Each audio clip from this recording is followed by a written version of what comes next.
Hello guys welcome back to the channel baby the snark. Video start చేసే ముందు ఒక చిన్న నోటీస్ చెప్పాలనుకుంటున్నా గైస్. అదేంటంటే వెదర్ కండిషన్స్ చాలా దారుణంగా ఉన్నాయి. I mean temperature single digit కి వచ్చేసింది. సో ఆబ్వియస్ గా మీ అందరికీ వచ్చినట్టే నాకు కూడా జలుబు వచ్చింది అండ్ వాయిస్ అంతగా బాలే. సో కైండ్లీ ఈ ఒక్కసారికి అడ్జస్ట్ అయిపోండి. చలో let's begin the volume. Chapter number 1 winter journey part 1. ఈ చాప్టర్ స్టార్టింగ్ లో మనకి ఒక స్నోయి ఏరియాని చూపిస్తారు. ఆ స్నో లోపల నుంచి స్నో మాన్స్టర్స్ బయటకు వచ్చేస్తా ఉంటాయి. అసలు ఇదంతా ఎందుకు జరుగుతుందిరా అంటే నెక్స్ట్ ప్యానల్ లో మనకు కనిపిస్తది. అక్కడ ఇద్దరు బ్రాండెడ్ పర్సన్స్ ఉంటారు, గట్స్ ఇంకా కాస్కా. అండ్ ఎప్పటిలానే గట్స్ గాడు కాస్కాని కాపాడుతూ ఉంటాడు. ఇంతకీ కాస్కా రోబ్ లోపల ఈ పక్కగాడు ఉంటాడు. ఏంట్రా వీళ్ళు ఆకుండా వస్తూనే ఉన్నారు అనేసి అరుస్తాడు. ఆ గందరగోళంలో కాస్కా గట్స్ గాడు చేయి వదిలేస్తది. కానీ గట్స్ గాడు మాత్రం తనని ప్రొటెక్ట్ చేస్తూనే ఉంటాడు. కొంచెం టైం తర్వాత సన్ రైజ్ అయిపోద్ది.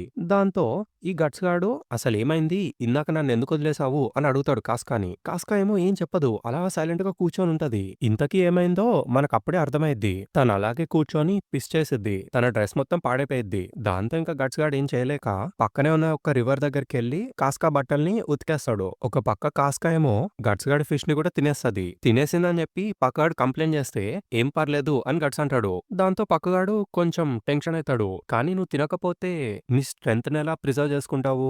ఐ మీన్ నువ్వు రాత్రంతా ఆ మాన్స్టర్స్ తో ఫైట్ చేస్తూ ఉండాలి కదా అని అడుగుతాడు. అండ్ అవి మాత్రమే కాదు, ఈ మధ్య ఈ ఈవిల్ స్పిరిట్స్ అండ్ ఇంకుబిల సంఖ్య చాలా పెరిగిపోయింది అనేసి అంటాడు. అప్పుడు గట్స్ గాడు లోపల ఇలా ఆలోచిస్తూ ఉంటాడు. నేను అనుకున్న దానికన్నా ఇదెంతో కష్టంగా ఉంది. కంటిన్యూస్ గా నా సార్ట్ తో ఫైట్ చేయడము, ఒక పక్కన ఒక వ్యక్తిని కాపాడుతూ ఉండడము అని చెప్పి కాస్కా వైపు చూస్తాడు. కాస్కాకి వాడేసిన రోబ్ ని కొంచెం ఫిక్స్ చేస్తాడు. దాని తర్వాత తన మూతి తుడుస్తా ఉంటాడు. అప్పుడు ఏదో ఆలోచిస్తాడు. మాన్స్టర్స్ తో ఫైట్ చేస్తూ కాస్కాని ప్రొటెక్ట్ చేయడం కన్నా కష్టమైన పని ఇంకోటి ఉంది. నేనెప్పుడు చూసినా నాకు ఆ పాత రోజులే గుర్తుకొస్తుంటాయి. అండ్ ఇప్పుడు అవన్నీ షాటర్ అయిపోయాయి అన్న ఫ్యాక్ట్ మాత్రమే నాకు గుర్తుకొస్తుంది అనే చెప్తాడు. ఇదంతా ఈ పక్కగాడు దూరం నుంచి చూస్తా ఉంటాడు. అసలు గట్స్ ని ఇంత హీరోయిక్ గా చూస్తానని నేనెప్పుడు అనుకోలేదు. క్వైట్ షాకింగ్ అని అనుకుంటాడు. ఈ గ్యాప్ లో గట్స్ గాడు పక్కన అడుగుతాడు, ఇంతకీ మీ హోమ్ ల్యాండ్ ఎలాంటి ప్లేస్ అని. ఈ పక్కగాడేమో well I see it's a great place అని సమాధానం చెప్తాడు. దాని తర్వాత వాడి హోమ్ ల్యాండ్ ని డిస్క్రైబ్ చేస్తా ఉంటాడు. ఎల్ఫ్హైమ్ వెస్ట్ సైడ్ ఉన్న సముద్రంలో తేలుతున్న యూటోపియా అది. ఎక్కడ చూసినా పువ్వులే ఉంటాయి, చిన్న చిన్న పక్షులు, పాటలు పాడుతూ డాన్స్ చేస్తున్న ఎల్ఫ్స్. నిజానికి అదొక ఎల్ఫ్ పారడైజ్. సంవత్సరం నిండా స్ప్రింగే ఉంటుంది. Oh my beautiful home land అని గుర్తెచ్చుకుంటాడు. అప్పుడు గట్స్ గాడు అడుగుతాడు, నిజానికి అదంతా బాగుండుంటే అసలు నువ్వు ఎందుకు అక్కడి నుంచి బయటకు వచ్చేసావు అని. ఈ పక్కగాడు నాకు బోర్ కొట్టింది అని సమాధానం చెప్తాడు. దాంతో ఒక సెకండ్ వాళ్ళిద్దరూ సైలెంట్ అయిపోతారు. నెక్స్ట్ గట్స్ గాడు పక్కన చూస్తూ ఇలా ఆలోచిస్తాడు, అసలు వీడి మీద ఆధారపడతానని నేనెప్పుడు అనుకోలేదు. కానీ ఇప్పుడు నాకు మిగిలింది కేవలం అదొకటే. ఆ చిన్న హోప్ ని పట్టుకొని వేలాడడం తప్ప నేను చేయగలిగింది ఏమీ లేదు అని అనుకుంటాడు. అప్పుడే పక్కగాడు ఇలా అంటాడు, నువ్వు కూడా పడుకోవాలి గట్స్. రాత్రయ్యే ముందే నువ్వు కాసేపు పడుకో, నువ్వేమీ కంగారు పడకు, ఏదైనా అయితే నేను లేపుతానులే అని చెప్తాడు. దాంతో గట్స్ గాడు ఓకే అయితే అని చెప్పి నేను నీకే బాధ్యత వదిలేస్తున్నాను, అలర్ట్ గా ఉండు అని చెప్పేసి షర్ట్ వేసుకొని పడుకుంటాడు. ఈ పక్కగాడు నేను చూసుకుంటా అని చెప్పి రాజర్ అంటాడు. దాంతో సీన్ కట్. నెక్స్ట్ సీన్ లా అక్కడుండే ఫైర్ లో నుంచి ఒక కుక్క లాంటిది బయటకు వస్తది. ఆ కుక్క గట్స్ ని క్వశ్చన్ అడిగిద్ది అనమాట. నువ్వు పడుకుంటున్నావేంటి, నీకు కలలు వస్తున్నాయా, నీకు వాడి గురించి కలలు వస్తున్నాయి కదా, అసలు ఇప్పుడు నువ్వు వాడి వెనకాల ఎందుకు పడ్డం లేదు, అసలు నువ్వు ఇదంతా ఎందుకు చేస్తున్నావు, ఆఖరికి నువ్వు వాడిని కలిసావు కదా, just a little further let's go to him, let's give him a heap of రా ఐరన్ అనేసి అంటది ఆ కుక్క. అప్పుడే గట్స్ గాడు సీరియస్ గా కుక్కను చూస్తాడు. అప్పుడు ఆ కుక్క అడిగిద్ది కాస్కాన్ చూస్తూ, ఇదంతా నువ్వు ఎందుకు చేస్తున్నావు, ఇదిగో ఈ ఉమెన్ కోసమేనా, తను వదిలేసేయ్, ఏంటి నిజంగా తను అంత ప్రీషియసా, గ్రిఫిత్ కన్నా ప్రీషియసా అని అడిగిద్ది. ఒక్క సెకండ్ గట్స్ గాడు ఆగిపోతాడు. ఆ కుక్క కంటిన్యూ చేస్తా ఉంటది, ఇప్పుడు తను నీకు తెలిసిన వారియర్ ఏమీ కాదు, తను కేవలం ఒక హస్క్ మాత్రమే, షీ సమ్వన్ ఎల్స్, అయినా కూడా తను నీకు అంత విలువైనదా, నువ్వు ఇప్పటికీ ఈ ఉమెన్ గురించి ఎలా ఆలోచించగలుగుతున్నావు, అది కూడా కేవలం తన గురించే ఎందుకు ఆలోచిస్తున్నావు, గ్రిఫిత్ నీకు చేసిన గాయానికి తనొక ప్రతిరూపం, కానీ తను నీకు అంత ముఖ్యమైన వ్యక్తి కావడానికి ఇంకొక కారణం కూడా ఉంది, అది మరేంటో కాదు, వాడు నీకు ఇచ్చిన పెయిన్ ని నువ్వు గుర్తుపెట్టుకోవాలనుకుంటున్నావు అంతే కదా అని అడిగిద్ది. గ్రిఫిత్ ని గుర్తుపెట్టుకోవడానికి తను కేవలం ఒక సాక్రిఫైస్ అంతే అనే చెప్పిద్ది ఆ కుక్క. ఈ గట్స్ గాడేమో ఇక్కడి నుంచి వెళ్ళిపో అని అంటా ఉంటాడు. ఒక పక్క ఆ హౌండ్ కంటిన్యూ చేస్తుంది, ఒకవేళ నిజంగానే తనొక సాక్రిఫైస్ అయితే ఇంతకన్నా మంచిగా నువ్వు తనని చేసుకోవచ్చు అని చెప్పి ఆ హౌండ్ తనని లిక్ చేయడం స్టార్ట్ చేస్తది. దాని తర్వాత నెక్స్ట్ ప్యానెల్‌లో ఆ హౌండ్ మొత్తం ట్రాన్స్‌ఫార్మ్ అయిపోయి కాస్కని తినేస్తా ఉంటది. "నువ్వు ఒకవేళ ఈ పని చేస్తే గ్రిఫిత్‌కి ఇంకా దగ్గరవ్వచ్చు" అని అంటది. ఈ గట్స్ గాడేమో గట్టిగా అరుస్తాడు ఆపు అని. ఆ హౌండ్ ఏమో ఇలా కంటిన్యూ చేస్తూనే ఉంటది. నీకు కూడా ఇదే కావాలి కదా అని. దాంతో సీన్ కట్. గట్స్ గాడు సడెన్‌గా లేస్తాడు. ఇంతకీ ఏంట్రా అంటే వాడి భుజం మీద ఒక ఇంకుబిస్ ఉంటది. వాడు దాన్ని పొడిచేసి అక్కడున్న ఫ్లేమ్ లోపల పడేస్తాడు. ఇంతకీ కాస్కా చుట్టూ కూడా ఆ ఇంకుబిస్‌లొచ్చేస్తాయి. వీడు వెంటనే డాగర్స్ ఏసి చంపేస్తాడు. మొత్తం చుట్టుపక్కల చూసుకుంటే మబ్బులే మబ్బులుంటాయన్నమాట. ఈ మబ్బులన్నీ ఎప్పుడొచ్చాయి అని అనుకుంటాడు గట్స్. తర్వాత పక్క వైపు చూస్తే వాడి నెత్తి మీద కూడా ఒక చిన్న ఇంకుబిస్ ఉంటది. అసలు వీడిని నమ్మాను చూడు నా తప్పే అని అనుకుంటాడు. తర్వాత కాస్కా దగ్గరికెళ్ళి నేనెప్పటికీ అలా ఆలోచించను అని అనుకుంటాడు లోపల. ఇక్కడ మీకు టెక్స్ట్ ఇచ్చేస్తాను. ఐ మీన్ వాడేమనుకుంటున్నాడో మీరే అర్థం చేసుకోవడానికి ట్రై చేయండి. దీంతో ఈ చాప్టర్ ఎండ్. ఇప్పుడు నెక్స్ట్ చాప్టర్‌కి వెళ్ళిపోదాం. ఈ చాప్టర్ పేరు వింటర్ జర్నీ పార్ట్ 2 అన్నమాట. ఇందులో అక్కడి నుంచి కంటిన్యూషన్ ఉంటది. రాత్రి అయిపోవడం కారణంగా మళ్ళీ అక్కడికి ఆ సోల్స్, డీమన్స్ అన్నీ వచ్చేస్తాయి. గట్స్ గాడు మళ్ళీ ఫైట్ చేస్తా ఉంటాడు. ఒక పక్క కాస్కా ఏమో అక్కడున్న చెట్టు దగ్గర ఉంటది. ఈ పక్కగాడు కొంచెం ఎంకరేజ్ చేస్తా ఉంటాడు. వాళ్ళందరినీ నరికేయ్ అని చెప్పి. దాని తర్వాత లోపల ఇలా అనుకుంటాడన్నమాట. ఏంటో తెలియడం లేదు కానీ ఈ మధ్య గట్స్ ఎందుకో కొంచెం సీరియస్‌గా ఫైట్ చేస్తున్నట్టు నాకు అనిపిస్తుంది అని లోపల అనుకుంటాడు. తర్వాత మళ్ళీ గట్స్ గాడు ఆలోచిస్తా ఉంటాడు. వాడికి అప్పటిదాకా కళ్ళొచ్చిద్ది గదా! దాన్ని గుర్తు తెచ్చుకుంటాడు. ఆ హౌండ్ అడిగిద్ది గదా! నీకు కూడా ఇదే కావాలిగా అని. గట్స్ గాడు దట్స్ క్రేజీ అని అనుకుంటాడు. తర్వాత కాస్కాని చూపిస్తారు. అక్కడొక చిన్న ఎలక ఉంటది. ఆ ఎలక పారిపోతా ఉంటది. ఆ ఎలకని పట్టుకుందామని చెప్పి కాస్కా కూడా బయటకొచ్చేసిద్ది. ఈ పక్కగాడు కాస్కాని ఆపడానికి ట్రై చేస్తాడు. బయటకెళ్ళకు కాస్కా అని చెప్పి. కాస్కా అలా బయటకొచ్చిందో లేదో తన చుట్టూ ఫుల్ డీమన్స్ వచ్చేస్తాయి. దాంతో ఇంకా తనని ప్రొటెక్ట్ చేయడం కోసం గట్స్ గాడు దూకుతాడు. కాకపోతే గట్స్ లోపలికెళ్ళిపోతాయి ఆ డీమన్స్ అన్నీ. వాడు మొత్తం పిచ్చోలాగా అయిపోతాడు. ఆ డీమన్స్ అన్నీ పొసెస్ చేసేస్తాయి గట్స్‌ని. దాంతో గట్స్ గాడు కాస్కా గొంతు పట్టేసుకుంటాడు. మనకి బ్యాక్‌గ్రౌండ్‌లో ఆ డీమన్ హౌండ్ యొక్క ఇమేజ్ కనిపిచ్చిద్ది. సో, బేసిక్‌గా ఆ డీమన్ హౌండ్ అనేది గట్స్ లోపలున్న ఆ ఈవిల్ ప్రెజెన్స్ యొక్క రిప్రజెంటేషన్. చలో లెట్స్ కంటిన్యూ. నెక్స్ట్ పేజ్‌లో కూడా మనకు అదే చూపిస్తారు. వీడు కాస్కా గొంతు గట్టిగా పట్టుకుంటాడు. దాంతో భయమేసి పక్కగాడు గట్టిగా అరుస్తాడు గట్స్ అని. ఈ గట్స్ గాడు అసలు స్పృహలోకే రాడు. ఒక ఫ్యూ సెకండ్స్ తర్వాత గట్స్ గాడు మళ్ళీ గట్టిగా అరుస్తాడు. వాడికి స్లోగా స్పృహొస్తది. స్టాప్ ఇట్ అని చెప్పి గట్టిగా అరుస్తాడు. ఆ డీమన్స్ అన్నీ బయటకొచ్చేస్తాయి. దాని తర్వాత క్లౌడ్స్ అన్నీ ఓపెన్ అయిపోతాయి. లైట్ వస్తది. గట్స్ గాడు కింద పడిపోతాడు. అసలు వాడేం చేశాడో వాడికే అర్థం కాదు. తర్వాత వెంటనే కాస్కా దగ్గరికెళ్ళి పట్టుకుంటాడు. అప్పటికే తను చాలా భయపడి ఉంటది. ఇంకా మళ్ళీ లేచి గట్స్‌ని చూడంగానే గట్టిగా అరుస్తది. ఇంకా దూరంగా వెళ్ళిపోతది. ఇంకా గట్స్‌ని ఫుల్ భయంతో చూస్తదన్నమాట. అక్కడి నుంచి పారిపోవడానికి కూడా ట్రై చేస్తది. కానీ గట్స్ గాడు వచ్చి కాస్కాని పట్టేసుకుంటాడు. కాస్కా ఏమో ఫుల్ గోల గోల చేస్తా ఉంటది. దాంతో సీన్ కట్ అయిపోద్ది. నెక్స్ట్ సీన్‌లో మనకు కనిపిస్తది. కాస్కా దూరంగా నడుచుకుంటూ వెళ్ళిపోతా ఉంటే గట్స్ గాడు వెనకాల నుంచి ఫాలో అయితా ఉంటాడు. ఈ పక్క అడుగుతాడన్నమాట. ఇప్పుడు మనం ఏం చేద్దాము? ఇలానే ఉంటే తను మనకన్నా చాలా దూరంగా పారిపోతుంది అని. ఇప్పటి వరకు తను నీతో చాలా ఫ్రెండ్లీగా, చాలా క్లోజ్‌గా ఉంది. ఎందుకంటే ఆ టవర్ ఆఫ్ కన్విక్షన్ దగ్గర నుంచి ఇప్పటి వరకు తనని నువ్వు సేఫ్‌గా కాపాడుతున్నావని తను ఫీల్ అయింది. ఇప్పుడు అదంతా పాడైపోయింది అనేసి అంటాడు పక్. తర్వాత గట్స్ గాడు వాడు చేసిన దాన్ని గుర్తు తెచ్చుకుంటాడు. అప్పుడు పక్ ఇలా అంటాడు. అరెరే! నువ్వేమి కంగారు పడకు. ఆ ఈవిల్ స్పిరిట్స్ నిన్ను పొసెస్ చేసినాయి అంతే అనేసి అంటాడు. దాంతో గట్స్ గాడు వాడి చెయ్యిని వాడే చూసుకుంటూ ఒకసారి ఆలోచించుకుంటాడు. నిజానికి ఆ సమయానికి నాకు పూర్తిగా స్పృహ లేదు అన్న విషయాన్ని నేను గ్యారంటీగా చెప్పలేను అని అనుకుంటాడు. దాని తర్వాత పక్కగాడు ఇలా అంటాడు. కానీ ఇదెంతో బ్యాడ్ థింగ్. సన్‌సెట్ తర్వాత కూడా ఇలానే అయితే అని ఆలోచిస్తూ ఉంటాడు. దాంతో ఇంకా గట్స్ గాడు ఏం చేయలేక కాస్కాని బంధించేస్తాడు. కట్టేస్తాడు మొత్తం. దాంతో అదంతా చూసి పక్కగాడు కొంచెం భయపడతాడు. అరే ఏం చేస్తున్నావు? కొంచెం అతి చేస్తున్నట్టు నీకు అనిపించట్లేదా? అనేసి అడుగుతాడు. నాకెందుకో పాపం అనిపిస్తుంది అని కూడా అడుగుతాడు. గట్స్ గాడేమో ఏం పర్లేదు. అప్పుడు జరిగిన విచ్ హంటింగ్ కన్నా ఇదెంతో బెటర్ అనేసి చెప్తాడు. ఇది కాకపోతే మరేం చేయమంటావు? అని గట్స్ అడుగుతాడు. ఈ పక్కగాడు నువ్వు చేసింది కరెక్టేలే అనేసి అంటాడు. కానీ నువ్వు ఇలా చేస్తున్నందుకు తను నిన్నెంతో ద్వేషిస్తుంది అని కూడా చెప్తాడు. అప్పుడు గట్స్ గాడు ఇలా అంటాడు. ప్రస్తుతానికి తనని ప్రొటెక్ట్ చేస్తూ ఇక్కడి నుంచి త్వరగా బయటపడడం మాత్రమే మన గోల్ అనేసి చెప్తాడు. దాంతో పక్క ఇంకా సైలెంట్ అయిపోతాడు. నెక్స్ట్ గట్స్ గాడు లోపల ఇలా ఆలోచిస్తా ఉంటాడు ముందుకెళ్తూ. ఇప్పుడు స్టోరీ చాలా ఫాస్ట్ గా ప్రోగ్రెస్ అయిపోతా ఉంటది. నేను ముందు నుంచే ప్రిపేర్ అయిపోయాను. ఈ జర్నీ అంత ఈజీగా ఉండదని నాకు తెలుసు. మేమిద్దరము బ్రాండెడ్ పీపుల్. కేవలం ట్రావెలింగ్ మాత్రమే కష్టమైన పని కాదు. It goes far beyond a personal war fighting to protect someone. ఇదేదో కేవలం కాస్కాని మాత్రం ప్రొటెక్ట్ చేయడమే కాదు. ఎందుకంటే నేను చచ్చిపోతే తను కూడా చచ్చిపోతుంది. నేను ఒంటరిగా సర్వైవ్ అవ్వడానికి ఫైట్ చేయడం అలవాటు చేసుకున్నాను. కానీ రోజు రోజుకి నేను చనిపోకూడదు అనే ప్రెషర్ నాలో ఎక్కువగా పెరిగిపోతుంది. నిజానికి నేను ఎప్పుడైనా ఇంత బరువైన సార్డ్ ని ఎత్తానా అని ఆలోచిస్తాడు. బరువైన sawed in the sense metaphorically. Story అలా ప్రోగ్రెస్ అవుతూనే ఉంటుంది. జస్ట్ ఆ ఇమేజెస్ చూసుకుంటూ వెళ్ళిపోండి. ఇదంతా అయిపోయిన తర్వాత ఒక చిన్న బ్రిడ్జ్ లాంటి దాని కింద గట్స్ గాడు నుంచోనే పడుకుంటాడు. అప్పుడు కాస్కా వాడి జేబు దగ్గరున్న ఒక డాగర్‌ని దొబ్బేయడానికి ట్రై చేసిద్ది. వీడేమో అప్పుడే మెలకువలోకొచ్చి తనని తోసేస్తాడు. బ్యాక్‌గ్రౌండ్‌లో వాడి థాట్స్ ఇలా వస్తూనే ఉంటాయి. నేను ముందే ప్రిపేర్ అయిపోయాను. But still amongst everything perhaps I was holding on to some indulgent hope if only we could connect somehow so far అనేసి అనుకుంటాడు. ఈ ఒక్క ఇమేజ్ చూస్తే మీకు అర్థమైపోతుంది. బేసిక్‌గా ఇప్పుడు వాడు కాస్కాని కేవలం ఒక పెట్ డాగ్ లాగా ప్రొటెక్ట్ చేస్తున్నాడు అంతే. వాడి సిట్యుయేషన్ అంతకు దిగజారిపోయింది. ఇంత హోప్‌లెస్ సిట్యుయేషన్‌లో కూడా వాడేమీ చేయలేకపోతున్నాడన్నమాట. చలో లెట్స్ కంటిన్యూ. నెక్స్ట్ చాప్టర్ పేరొచ్చి స్కాటర్డ్ టైమ్. మళ్ళీ చెప్తున్నాను, ఆ ఇమేజెస్ చూసుకోండి. అక్కడ ఏం జరుగుతుందో మీకు అర్థమైద్ది. ఇప్పుడు నేను చెప్పేవన్నీ గట్స్ గాడి థాట్స్ అన్నమాట. చలో లెట్స్ కంటిన్యూ. అసలు తను లాస్ట్ నవ్వడం నేను చూసిందెప్పుడు అని ఆలోచిస్తాడు. నేను చాలా అలసిపోయాను. I can barely protect her. నా మీద తనకసలు నమ్మకమే లేదు. ఇప్పుడు నేను కనీసం తనని ముట్టుకోను లేను. నాలో నాకే నమ్మకం లేకుండా పోయింది. నేను తన దగ్గరే ఉంటానని ప్రామిస్ చేశాను. తనను వదిలిపెట్టి వెళ్ళిపోనని ప్రామిస్ చేశాను. కానీ మా ఇద్దరి మధ్య డిస్టెన్స్ చాలా పెరిగిపోతుంది అని మెటఫారికల్ గా అంటాడు. I mean distance in the sense mental distance. చలో లెట్స్ కంటిన్యూ. ఇప్పటి వరకు బ్యాక్‌గ్రౌండ్‌లో స్టోరీ ఏం జరుగుతుందో మీరు చూస్తూనే ఉన్నారు గదా!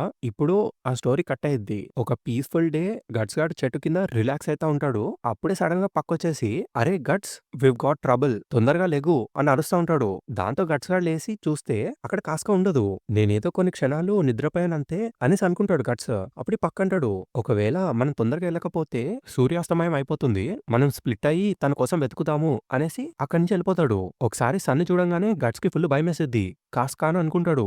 దాంతో సీన్ కట్.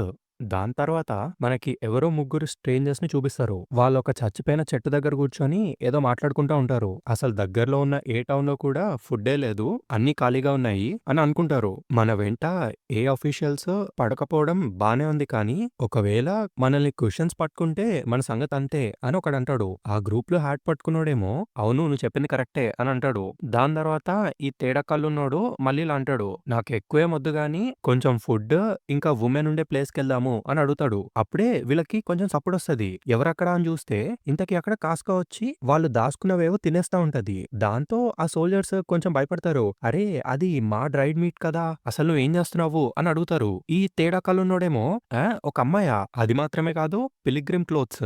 అసలొక పిలిగ్రిమ్ ఇక్కడేం చేస్తుంది అని అడుగుతాడు. పిలిగ్రిమ్ అంటే మీకు తెలుసు కదా! అది టెంపుల్స్‌కి, తీర్థయాత్రలకి పోయేవారు సంథింగ్. చలో లెట్స్ కంటిన్యూ. ఈ లడ్డుగాడేమో అరే నువ్వు తిన్నది మేము కష్టపడి సేవ్ చేసుకున్న మీట్ అనేసి ఏడుస్తా ఉంటాడు. ఒక పక్క ఈ తేడా కళ్ళున్నోడు హే అదేమి కాదు తిను చూడ్డానికి చాలా బావుంది అని అంటాడు. దాంతో ఆ హ్యాట్ పెట్టుకున్నోడు కొంచెం భయపడతాడు. అరే నువ్వేం మాట్లాడుతున్నావు? నువ్వు ఒక పిలిగ్రిమ్‌ని రేప్ చేయబోతున్నావా? అలా చేయడం పాపం అనేసి అంటాడు. అప్పుడు వీడేమో కాస్కాని పట్టుకొని లేదు బాస్ తినని జాగ్రత్తగా చూడండి. మనలాంటి దొంగలకి ఆ దేవుడు పంపించిన బ్లెస్సింగ్ తిను అనే చెప్తాడు. సో బేసిక్‌గా వీళ్ళందరూ దొంగలన్నమాట.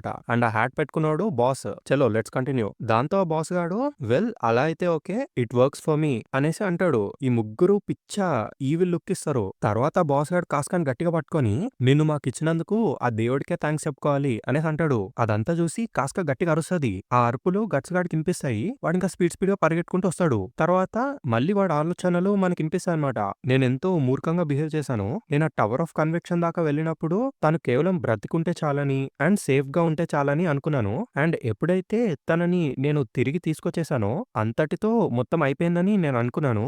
నేనెంతో మూర్ఖంగా బిహేవ్ చేశాను అని అనుకుంటాడు. దాని తర్వాత మళ్ళీ ఇలా కంటిన్యూ అయ్యిద్ది. నేనెంత చేసినా కూడా తనని అన్ని సంవత్సరాలు ఒంటరిగా వదిలేసిన దానికి ఎట్టి పరిస్థితిలో సరితూగదు. తన చీకట్లో బతికిన దానికి నేనేం చేసినా కూడా రీపే చేయలేను. తనలా ఒంటరిగా ఉన్నప్పుడు నేను పిచ్చోడ్లాగా ఈ మాన్స్టర్స్‌తో ఫైట్ చేస్తూ అలా తిరుగుతున్నానంతే. తననలా ఒంటరిగా వదిలేసాను అనేసి అనుకుంటూ ఉంటాడు. దాంతో సీన్ కట్ అయిపోద్ది.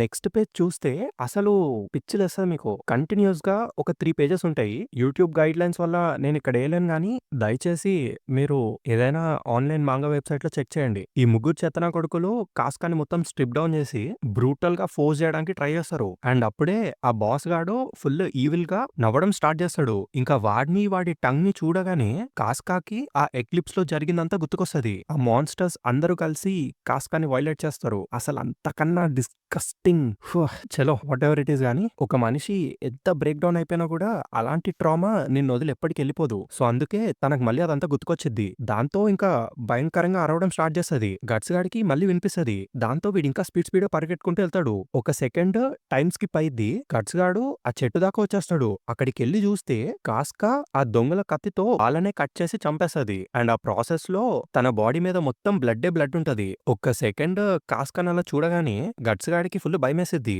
స్పీడ్‌గా కాస్కా దగ్గరికెళ్ళబోతాడు. కానీ కాస్కా ఇంకా అదే ఫైటింగ్ మోడ్‌లో ఉండి గట్స్ గాడికి కూడా షాట్ చూపిస్తది. నేను మీకు ముందే చెప్పా. కాస్కా ఇప్పుడు మెంటల్లీ అన్‌స్టేబుల్ అయినా కూడా తనకింకా ఆ మజిల్ మెమరీ ఉంది. తనిప్పటికీ ఒక వారియరే. చలో లెట్స్ కంటిన్యూ. గట్స్ గాడు అలా సీరియస్‌గా ఉన్న కాస్కాని చూసి చాలా భయపడతాడు. అండ్ తన బాడీ నుంచి ఆ బ్లడ్ డ్రిప్ అయితా ఉంటది. కొంపదీసి వీళ్ళందరూ ఏమైనా చేశారా అని అనుకుంటాడు గట్స్. వీడలా ఆలోచించే గ్యాప్‌లో కాస్కా అటాక్ చేద్దామని దగ్గరకొచ్చేస్తది. గట్స్ గాడు తనని నాక్‌డౌన్ చేసి కత్తి లాగేసుకుంటాడు. తర్వాత ఏమైద్దో ఏమో తెలీదు గానీ వీడు కంటిన్యూయస్‌గా కాస్కాని అలానే చూస్తాడు. కాస్కా అప్పటికే ఫుల్ భయంతో ఉంటది కాబట్టి గట్టిగా అరుస్తూనే ఉంటది. అండ్ గోర్లతో గట్స్ గాడిని మొత్తం గీరేస్తది. ఈ జఫగాడేమో తనని బలవంతంగా కిస్ చేస్తాడు. అప్పటికే భయపడుతున్న కాస్కాకి అసలేం చేయాలో అర్థం కాదు. కళ్ళు మూసుకొని అలాగే ఉండిపోతుంది. ఒక పక్క అరుస్తూ ఉన్నా కూడా గట్స్ గాడు అలా కిస్ చేయడం ఆపడు. దాంతో ఆ చాప్టర్ ఎండ్ అయిపోద్ది. ఇప్పుడు నెక్స్ట్ చాప్టర్‌కెళ్దాం. దీని పేరొచ్చి ఫ్యాంగ్స్ ఆఫ్ ఈగో. ఈ చాప్టర్‌లో మళ్ళీ అదే కంటిన్యూషన్ చూపిస్తారు. గట్స్ నుంచి కాస్కా విడిపించుకొని ఎళ్ళడానికి ట్రై చేస్తా ఉంటది. ఒక పక్క కాలుతో కొడతా ఉంటది. కానీ గట్స్ మాత్రం కాస్కానసలు వదలనే వదలడు. అప్పుడే స్లోగా గట్స్ లోపలున్న ఆ హౌండ్ బయటకు రావడం స్టార్ట్ చేస్తది. ఆ ఒక్కొక్క మాంగా ప్యానెల్‌లో వాడి ఐస్‌లో ఉన్న ఎక్స్‌ప్రెషన్‌ని మీరు చూడండి. వాడి ఇంటెంట్ ఏంటో మీకు అర్థమైపోతుంది. వాడు అలాగే పిచ్చోళ్లాగా కాస్కా బ్రెస్ట్‌ని చూస్తా ఉంటాడు. తర్వాత ఆ హౌండ్ ట్రాన్స్‌ఫార్మ్ అయిపోయి కాస్కాని తినేయడానికి ట్రై చేస్తది. ఆ వాయిస్ ఇలా వినిపిస్తది మనకి. Yes rip her to shreds the way Griffith did అనేసి అంటది ఆ hound. Bite and tear penetrate she is a sacrifice నువ్వు కోల్పోయేదేమీ లేదు అనేసి అంటది. ఇవన్నీ కొంచెం కాదు చాలా బ్రూటల్ ప్యానెల్స్.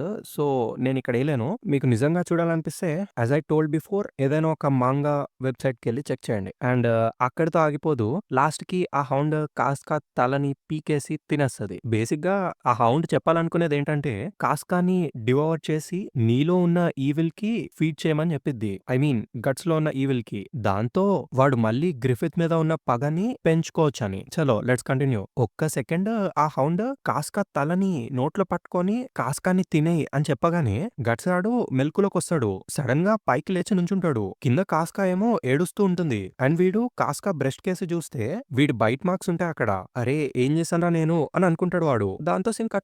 నెక్స్ట్ మనకి పక్కన చూపిస్తారు. వీడు వేరే సైడ్‌కెళ్తాడు కదా! అక్కడ వెతుకుతా ఉంటాడు. కాస్కా ఎక్కడుంది? సన్ దిగిపోయే లోపు మనం వెతకకపోతే చాలా పెద్ద ప్రాబ్లమ్ అవ్వబోతుంది అని చూసుకుంటా ఉంటాడు. అప్పుడే వీడికి ఇసిడ్రో గాడు కనిపిస్తాడు. వాడు మళ్ళీ ఏదో ఫుడ్‌ని దొంగతనం చేసి ఎళ్ళిపోతా ఉంటాడు. అది చూడగానే పక్కగాడు ఇసిడ్రో దగ్గరికెళ్ళి "అరే నువ్వేనా రూపీ? చాలా రోజులైందే. ఇంతకీ నువ్వు సర్వైవ్ అయ్యావా?" అనేసి అడుగుతాడు. ఈ జఫాగాడు నోట్లో ఫుడ్ పెట్టుకొని ఏదేదో సొలువు అవుతాడు. దాంతో పక్కగాడు ఇలా అంటాడు. "తింటున్నావు, మాట్లాడుతున్నావు నాకేం అర్థం కావట్లేదు" అని. "ఇంతకీ ఏంటి నిన్నెవరైనా వెంబడిస్తున్నారా?" అని అడుగుతాడు పక్క. అప్పుడు ఇసిడ్రో చెప్తాడు. "తింగరోడా నాకు జాలేసి వాళ్ళ లగేజ్ నేను క్యారీ చేస్తున్నాను అంతే. నేనేమి దొంగని కాదు" అనే చెప్తాడు. అప్పుడే సడెన్‌గా ఎనకాల నుంచి ఒక కర్ర వచ్చిద్ది. వీడి కాలికి తగిలి వాడు కింద పడిపోతాడు. ఇంతకీ ఎనకాల ఉండేది ఎవరో కాదు సర్పికో అన్నమాట. ఈ సర్పికో గాడు మొత్తం ఆయాసంతో ఇలా అంటాడు.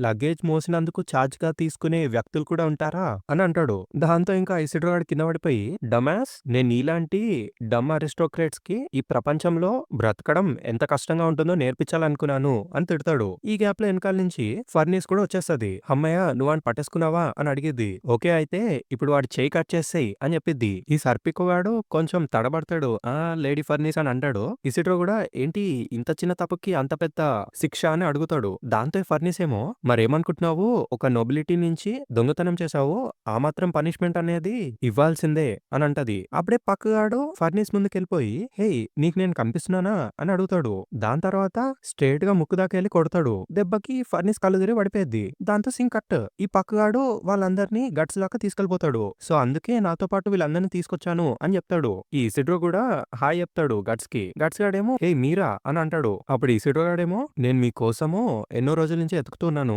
చూసావా లాస్ట్ కి నాకు దొరికారు మీరు. నా నుంచి తప్పించుకోలేరు. ఒక పాములాగా మీ వెంటే తిరుగుతాను నేను. మీ వెంట పడుతూనే ఉంటాను అని చెప్తాడు. ఈ పక్కగాడికి ఇంకా చిరాకొచ్చిద్ది. మా దగ్గర ఆల్రెడీ ఒక సిక్ గర్ల్ అండ్ ఒక గుడ్ ఫర్ నథింగ్ దేవుడా గివ్ అస్ అ బ్రేక్ అనేసి అనుకుంటాడు. అప్పుడు అడుగుతాడు ఈడింకా అరే అవును కదా ఇంతకీ కాస్కా ఎక్కడా అని. అప్పుడు పక్కగాడు కూడా రిలైజ్ అయ్యి అరే అవును అని చెప్పి కాస్కా దగ్గరికి వెళ్ళి థ్యాంక్ గుడ్నెస్ నువ్వు ఇప్పుడు సేఫ్ గానే ఉన్నావు అనేసి అంటాడు. కానీ కాస్క ఏమో కోపంగా తల చెప్పుకుంటది. ఇసిడ్రో గాడు దగ్గరికి చూస్తాడు. అరే ఏమైంది, కాస్కాని ఎందుకు కట్టేశారు అని అడుగుతాడు. అప్పుడు పక్క చెప్తాడు అది తన సేఫ్టీ కోసమే అని, నువ్వు వెళ్ళిపోయిన తర్వాత చాలానే జరిగింది అని చెప్తాడు పక్క. దాని తర్వాత ఇసిడ్రో గాడు షీట్ లో ఉన్నవాడి కత్తి బయటకు తీసి మీరు ఇలా ఎందుకు చేస్తున్నారో నాకు తెలియదు గానీ ఆ విషయం పక్కకు పెడితే ఇప్పుడు ఇది డీల్ టైం, మీ బాకీ చెల్లించాల్సిన సమయం వచ్చింది. యాక్చువల్లీ ఇప్పుడే తీరిస్తే బాగుంటుంది, మీ షార్ట్ సీక్రెట్స్ అన్నిటినీ నాకు నేర్పించాలి అనేసి అడుగుతాడు. ఈ పక్కగాడేమో ఓకే అయితే నేను ఫార్మల్ గా నా ఎల్ఫ్ డైమెన్షన్ స్టైల్ కి ఒక శిష్యుడిగా యాక్సెప్ట్ చేస్తున్నాను అని చెప్తాడు. గట్స్ గాడేమో ఇంతకీ మీ ఇద్దరు సంగతి ఏంటి అని వాళ్ళిద్దరు అడుగుతాడు.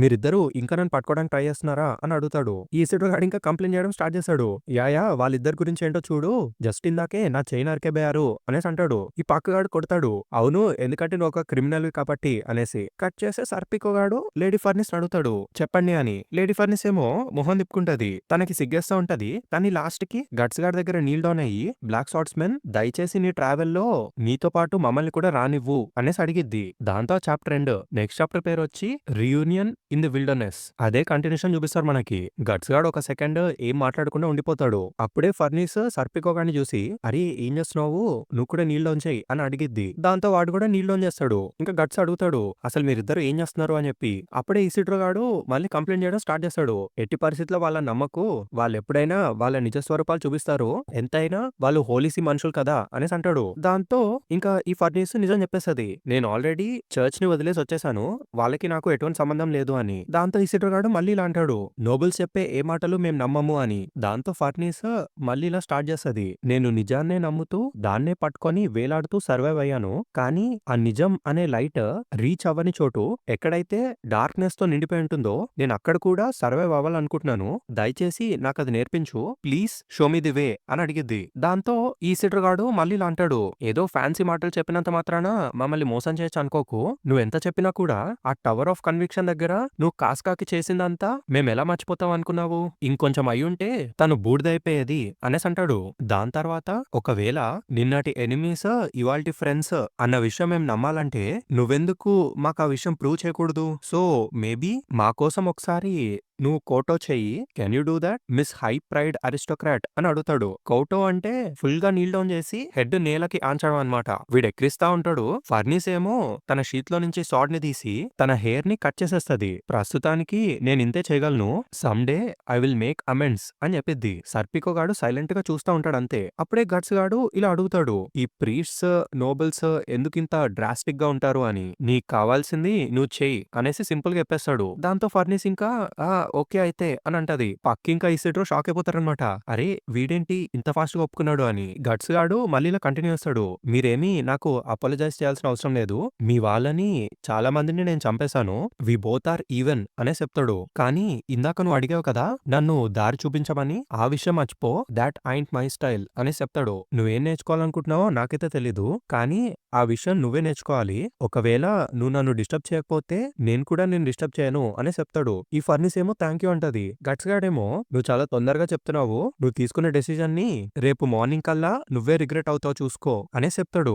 మాతో ప్రయాణిస్తున్నావు అంటే నీకిక మీదట ప్రశాంతమైన రాత్రులు గడిపే అవకాశం లేనట్టే అనే చెప్తాడు. దాంతో ఇసిడ్రో గాడు ఇంకా ఫుల్ ఎక్సైట్ అయిపోతాడు. ఓ యా నువ్వు చెప్పేది కరెక్టే, మనకి ఇంకా గోస్ట్ మాన్స్టర్స్ ఎదురవుతాయి కదా, that's what I'm talking about అనేసి అంటాడు. ఈ పక్కగాడు ఇంకా అదే ఆలోచనలో ఉంటాడు, ఏదో తేడాగా ఉంది, గట్స్ ఏంటి వీళ్ళని ఇంత ఈజీగా యాక్సెప్ట్ చేశాడు అని ఆలోచిస్తా ఉంటాడు. ఇంకా గట్స్ గాడు ఇసిడ్రోకి సమాధానం చెప్తాడు, ఆ మాన్స్టర్స్ గురించి మెల్లగా చూసుకుందాము, ఈ రోజు రాత్రి చాలా ఎక్కువ సమయం ఉండబోతుంది అనేసి అంటాడు. దాని తర్వాత గట్స్ గాడి మైండ్ వాయిస్ వినిపిస్తా మనకి, నేను ఒంటరిగా ఉండేవాడిని, ఒకవేళ అప్పటి నేనైతే వీళ్ళందరినీ రిఫ్యూజ్ చేసేవాడిని, హానెస్ట్లీ ఈసారి నేను గివ్ అప్ ఇచ్చేస్తున్నాను అనేసి అనుకుంటాడు. For the first time complete strangers మీద రిలే అవుతున్నాను అనేసి అనుకుంటాడు. వీడి వాయిస్ ఇలా అవుతున్నప్పుడు ఒక పక్క స్టోరీ కంటిన్యూ అయితేనే ఉంటది. ఫర్నిస్ వాళ్ళు అలా ఫైర్ వేస్తా ఉంటారు, గట్స్ గాడు వుడ్ తీసుకొస్తా ఉంటాడు, ఒక పక్క వాడి వాయిస్ ఇలా కంటిన్యూ అవుతుంది, నాలో ఉన్న ఆ డార్క్నెస్ ని చూసి నాకే భయమేస్తుంది అని చెప్తాడు. అదే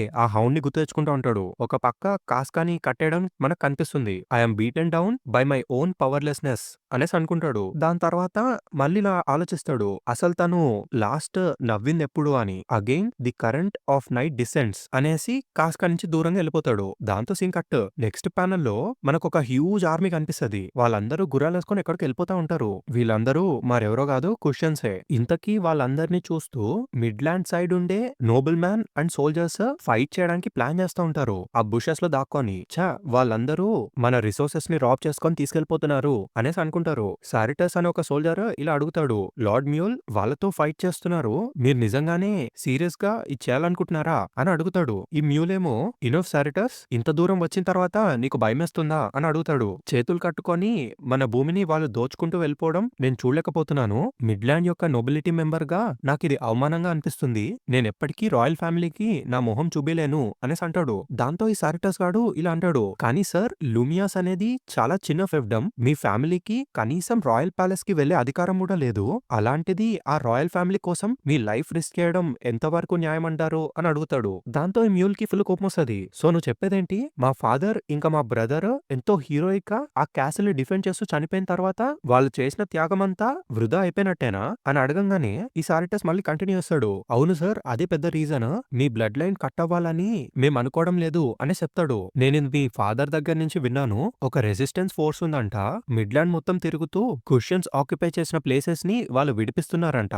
అది మాత్రమే కాదు, ఆ ఫోర్స్ ని కమాండ్ చేసేది ఎవరనుకుంటున్నారు, ఆ 100-year వార్ ని ఎండ్ చేసిన మన సేవియర్, మన hero, the great white hawk count Griffith అని చెప్తాడు. దాంతో ఈ మ్యూల్ షాక్, ఇంకా గ్రిఫితా అని అడుగుతాడు. కానీ నేను విన్నదాని ప్రకారం కౌంట్ గ్రిఫిత్ చనిపోయారే, 3 సంవత్సరాల క్రితం రాజద్రోహం చేసినందుకు ఆయనని బంధించారే, ప్రిజన్ లోనే ఆయన చనిపోయారని నేను విన్నాను. కానీ ఆయన మనుషులే తనని రెస్క్యూ చేసి అక్కడి నుంచి తీసుకెళ్లిపోయారని కూడా విన్నాను అని చెప్తాడు. అప్పుడు సారిటస్ ఇట్లా చెప్తాడు, ఆ డీటెయిల్స్ గురించి మనకిప్పుడు అనవసరం సార్, మీ ప్రాణాల్ని ఇప్పుడు గ్యాంబుల్ చేయడం కన్నా ఆ రెసిస్టెన్స్ ఫోర్స్ తో మనం యునైట్ అయ్యి ఫైట్ చేయడమే కరెక్ట్ ఆప్షన్. ప్రస్తుతానికి ఈ టెరిటరీని మనం అబండన్ చేయడమే కరెక్ట్ అని చెప్తాడు. ఆ మాటలన్నీ విన్న తర్వాత వెనకాల సోల్జర్స్ అందరూ గుసగుసలాడుకుంటారు. ఇట్లా, అరే నిజమా, వైట్ హాకా, ఆయన బతికే ఉన్నారా, ఇది కేవలం ఒక రూమర్ కదా అని మాట్లాడుకుంటూ ఉంటారు. ఒకవేళ ఇదే నిజమైతే అని అనుకుంటూ ఉంటారు. దాంతో ఈ మ్యూల్ ఇంకా మళ్ళీ ఆలోచనలో పడతాడు. ఆ సారిటస్ ఇంకా మళ్ళీ అడుగుతాడనమాట, లార్డ్ మ్యూల్ దయచేసి దీన్ని ఆపండి అని అడుగుతా ఉంటాడు. అప్పుడే సడన్ గా ఏవో అరుపులు వినిపిస్తాయి. వీళ్ళు అట్టేసి చూస్తే ఎవరో కొంచెం మంది మామూలు జనాన్ని ఆ సోల్జర్స్ అందరూ చుట్టుముట్టేస్తారు. ఈ సోల్జర్స్ అందరూ చూసి భయపడతారనమాట. వాళ్ళందరూ మన జనమే, భయంతో పారిపోతున్నారు వాళ్ళు. కానీ ఇప్పుడు ఆ కుషన్స్ కి దొరికిపోయారు. అరే అక్కడ ఉమెన్ ఇంకా చిల్డ్రన్ కూడా ఉన్నారు, లార్డ్ మ్యూల్ ఏం చేద్దాము అని అడుగుతారు. ఇంకా ఈ మ్యూల్ గాడు చాలా ఆలోచించి, ఇదేమి రాయల్ డివోషన్ కోసమో లేదా నేను నోబెల్ కాబట్టి నా హార్నర్ కోసమో నేను చేయడం లేదు, మీరందరూ నన్ను ఫాలో అవ్వండి, మనం మన సబ్జెక్ట్స్ ని రెస్క్యూ చేయాలి అని చెప్పి సోల్జర్స్ అందరినీ లీడ్ చేస్తాడు. వాళ్ళందరూ పరిగెట్టడం స్టార్ట్ చేస్తారు. దాంతో షార్ట్ కట్ అయింది. మనకి దూరంగా కొండ మీద గ్రిఫిత్ గాడు కనిపిస్తాడు. ఈ చాప్టర్ ఎండ్ అనమాట. నెక్స్ట్ చాప్టర్ కి వెళ్దాం. ఈ చాప్టర్ పేరు ది వార్ డీమన్స్. ఈ చాప్టర్ లో మళ్ళీ అదే కంటిన్యూషన్ ఉంటది. ఈ క్వశ్చన్స్ వాళ్ళందరినీ చూసి షాక్ అవుతారు, ఇళ్ళ ఎక్కడి నుంచి వస్తున్నారు అని అనుకుంటారు. అక్కడుండే ఒక సోల్జర్ ఇలా చెప్తాడు, మిగిలిపోయిన ఎనిమీస్ సార్ వాళ్ళందరూ అని. ఆ జనరల్ గాడేమో, హౌ కనింగ్, మన వార్ స్లేవ్స్ ని ముందుకు పంపండి అనేసి ఆర్డర్ చేస్తాడు. దాంతో ఆ కమాండర్ గాడు ఈ వార్ స్లేవ్స్ కి ఇట్లా చెప్తాడు, మీరెవరూ మర్చిపోకండి, మా ఆర్చర్స్ ఎప్పుడు వాళ్ళ ఆరోస్ ని మీ మీద టార్గెట్ చేసి రెడీగా ఉంచుతారు.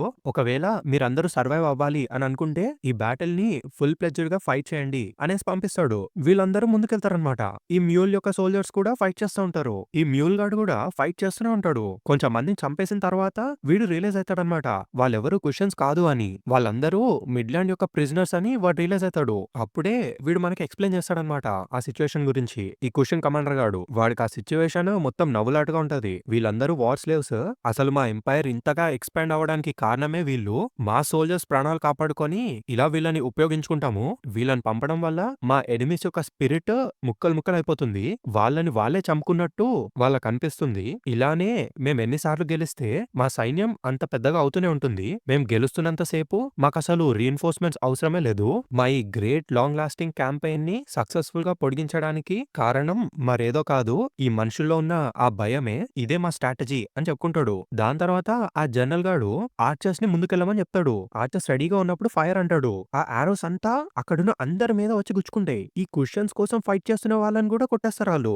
ఈ మ్యూల్ గాడికి అసలు ఏంటో అర్థం కాదు, హౌ డిస్పెకబుల్, వాళ్ళ ఆలిస్ ని కూడా వాళ్ళు చంపేసుకుంటున్నారేంటి అని అనుకుంటాడు. ఈ పాయింట్ లో నేను ఒకటి క్లియర్ చేయాలనుకుంటున్నాను. ఫస్ట్ ఆఫ్ ఆల్ ఈ క్వశ్చన్స్ ఎక్కడి నుంచి వచ్చారో మీకు తెలియాలి. బేసిక్ గా ఈ క్వశ్చన్ ఎంపైర్ ఎక్కడదంటే ఇండియా, పాకిస్తాన్, ఆఫ్ఘనిస్తాన్, కొంచెం part of China, Indus valley and mostly నేను చూపించే మ్యాప్ లో ఉన్న పార్ట్స్. అప్పట్లో అదొక పవర్ఫుల్ సెంట్రల్ ఏషియన్ ఎంపైర్.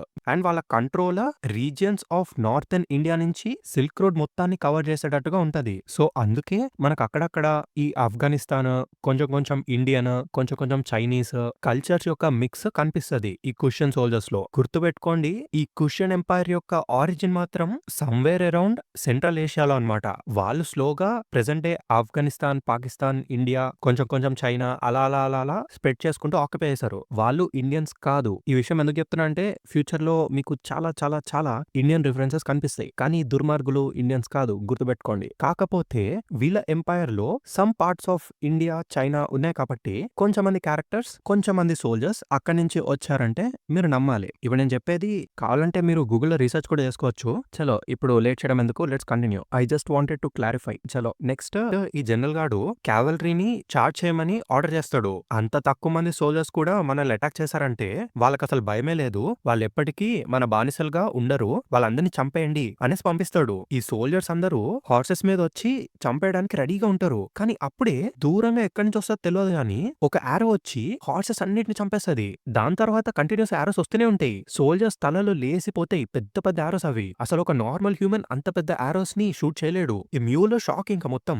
అసలు ఏంటది, ఎక్కడి నుంచి వచ్చాయి అని చూస్తాడు. ఎక్కడో దూరంగా కొండ మీద కొంచెం మంది జనం ఉంటారు. అంత దూరం నుంచి అసలు ఎలా కొడతాడు ఒకడు? నెక్స్ట్ ప్యానెల్ లో కనిపిస్తది, వీడెవడో చూడడానికి రాబిన్ హుడ్ లో ఉంటాడు. ఒక హ్యాట్ పెట్టుకొని దాని మీద ఫెదర్స్ కూడా ఉంటాయి. అండ్ వాడి చేతిలో ఉండే బో అయితే ఒక ఈవిల్ మాన్స్ట్రస్ బోలా ఉంటది. అండ్ దానికి మధ్యలో ఒక కన్ను కూడా ఉంటది. అది మాత్రమే కాదు, మామూలు జనం షూట్ చేస్తున్నట్టు వీడేమి చిన్న చిన్న ఆరో షూట్ చేయడు, చాలా లాంగ్ ఇంకా పెద్దగా ఉండే ఆరో షూట్ చేస్తాడు. నేను ఎందుకు ఇంత నొక్కి నొక్కి చెప్తున్నానో అర్థం చేసుకోండి. ఈ క్యారెక్టర్ కూడా ఇప్పుడు జాడ్ ఎలా ఉన్నాడో అలాంటి ఒక క్యారెక్టర్ అన్నమాట. అంటే దాని అర్థం మేబీ వీడు ఫ్యూచర్ లో జాడ్ లాగా ట్రాన్స్ఫార్మ్ అవ్వచ్చు అన్నమాట. Okay okay, let's continue. వీడు అలా పట్టపట పట్టపట కాల్చుకుంటూ వెళ్ళిపోతూనే ఉంటాడు. ఒక్కొక్కటి తలకి లేసిపోతా ఉంటాయి. మన మ్యూల్ బచ్చాగాడేమో షాక్, ఇంకా రీఇన్ఫోర్స్మెంట్సా అని అనుకుంటాడు. వెనక్కి తిరిగి చూస్తే పెద్ద పెద్ద గుర్రాలు నైట్స్ వస్తూనే ఉంటారు. ఈ నైట్స్ ఎవరో మీకు తెలుసు కదా, పాత చాప్టర్ లో గ్రిఫిత్ కి లాయల్ గా ఉంటామని చెప్పి వాడి దగ్గర నీళ్ళు ఆన్ చేస్తారు, వాళ్ళే వీళ్ళు. వీళ్ళు వచ్చి రాగానే అందరినీ లేపుకుంటూ వెళ్ళిపోతారు మొత్తం. ఒక చిన్న స్పాయిలర్ ఇస్తాను. ఇందాక సూపర్ పవర్స్ ఉంటాయి, ట్రాన్స్ఫార్మ్ అయిపోతాడు అని చెప్పాను కదా, వీళ్ళు కూడా అలాంటోళ్ళే అన్నమాట. చలో లెట్స్ కంటిన్యూ. ఉన్నది పట్టుమని కనీసం ఒక 50 మంది కూడా ఉండరు. అంతమంది క్వశ్చన్స్ ని చంపుకుంటూ వెళ్ళిపోతూనే ఉంటారు. ఆ జనరల్ గాడు షాక్, అసలు ఎవర్రా వీళ్ళంతా అని అనుకుంటాడు. Just few dozen of them మన క్యావలరీ అందరినీ 500 ఆఫ్ దెమ్ వాళ్ళందరూ ఇప్పుడు చచ్చిపోయారు. అసలు ఇక్కడ ఏం జరుగుతుంది అని టెన్షన్ లో ఉంటాడు. అప్పుడు ఈ జనరల్ గాడు చెప్తాడు, ఇంకా డోంట్ బి డిస్టర్బ్డ్, వాళ్ళు కేవలం కొంచెం మంది హార్స్ మెన్ అంతే. మన క్వశ్చన్స్ ఒక పవర్ ని వాళ్ళకి చూపించండి, అందరూ స్ప్రెడ్ అవుట్ అయ్యి వాళ్ళని చుట్టుముట్టండి అనేసి ఆర్డర్ చేస్తాడు. అప్పుడే ఎవరో ఒక మాన్స్టర్ గాడు గట్టిగా అరవడం వినిపిస్తది. అసలు ఆ అరుపుకే ఆ గుర్రాలని భయపడిపోతాయి. ఇంతకీ ఏంట్రా అంటే లెఫ్ట్ సైడ్ నుంచి కూడా వేరే ఫోర్సెస్ వస్తాయన్నమాట. వీటిని లీడ్ చేసేవాడు ఎవడో కాదు, ఇమ్మోర్టల్ జాడ్. కట్ చేసే నెక్స్ట్ ప్యానెల్ లో వాడి పెద్ద షాట్ తో గుర్రాల్ని మనుషుల్ని లెక్క చేయకుండా నరుక్కుంటూ వెళ్ళిపోతా ఉంటాడు. చచ్చినోళ్ళు ఒకరి మీద ఒకరు పడి వేరే వాళ్ళని కూడా కింద పడేస్తా ఉంటారు. అది మాత్రమే కాదు, ఈ జాడ్ గార్డ్ తో పాటు కొంచెం మంది విచిత్రమైన సోల్జర్స్ కూడా వస్తారు. వీళ్ళు కుక్కలాగా నేల మీద పరిగెడుతూ ఒకరి మీద ఒకరు దూక్కుంటూ పిచ్చి పిచ్చిగా అందరిని చంపేస్తా ఉంటారు. ఈ క్వశ్చన్స్ కి అక్కడ ఏం జరుగుతుందో అర్థమే కాదు. వాళ్ళు మనుషుల మాన్స్టర్స్ కూడా తెలియదు. ఒక పక్క ఈ కమాండర్ గాడేమో మీరు వెనక్కి రాకూడదు, కనీసం వాళ్ళు ఒక 100 మంది కూడా లేరు అనేసి అరుస్తూ ఉంటాడు. మిమ్మల్ని మీరు కుషన్ ఎలీట్స్ అని పిలుచుకుంటున్నారా అనేసి తిడతాడు.